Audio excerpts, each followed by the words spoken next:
favorite and New York native, Danny Aiello, is back on stage as the title character in The Shoemaker, set on a truly tragic day in New York history. We're here on Theater Road to dig into this moving drama. Quickly, can you tell us what The Shoemaker's about? The Shoemaker is about a man who is a shoemaker, Italian Jewish descent, who, and about his experiences on the day of 9/11, before and after. In the course of the first and the second act, more is revealed about the shoemaker's own personal history, which has to do with him being an Italian Jew who came to America to escape the Holocaust. What about the material appealed to you as an actor? It's about 9/11. I had a lot to say about that. My feelings I sort of suppressed for a considerable amount of time.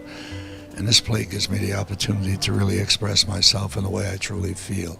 I like to think that I'm the ambassador of allowing people the opportunity of knowing just how I felt the day that this incident occurred. Screaming, yelling, for all those people who no longer have a voice. It's a complex play. The first act is very conventional, and the second act becomes a little surreal. It's about his dealing with memories of the past and what's happening on this particular day and not knowing how the world is going to go forward. You do have a really wonderful shoemaker, Danny Aiello. Yes. So tell us a little bit about working with Danny. He's amazing. He's so sweet and he's so generous. He's always made me feel great on stage and off. He's just, a fun guy. He's like, grandpa for me. We joke about that I'm like his granddaughter. He's such a generous, warm, outgoing, affectionate person that I love working with him. Everybody thinks of Danny as a great actor, and he is, but he's even better than that.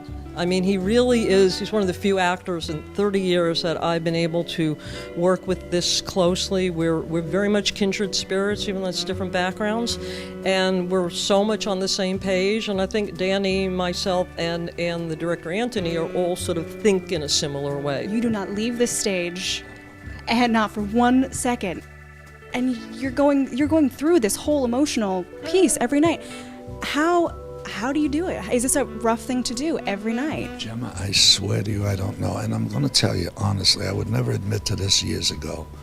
But as you get older, you begin to become a little more truthful. I'm nervous every night. I know the journey from beginning to end, and I know it's a terribly emotional journey. However, at the end of the show, after finishing it, I feel as if I've relieved myself of every anxiety I've ever had in my life. Now, that lasts for a couple of hours, and then, of course, it comes back because I know I have to do it again the next day. It's touching people, whether it's 9/11 or the Holocaust or you're a Jew or Italian or whatever. It seems to really speak to people. Any New Yorker who's lived here for well, I don't even think you have to be a New Yorker. I think you just have to be a human being aware of what's going on in the world today and what has gone on in the world today. It's hard not to be moved by this play. You have to come ready to experience something very intense, but I think it's worth it.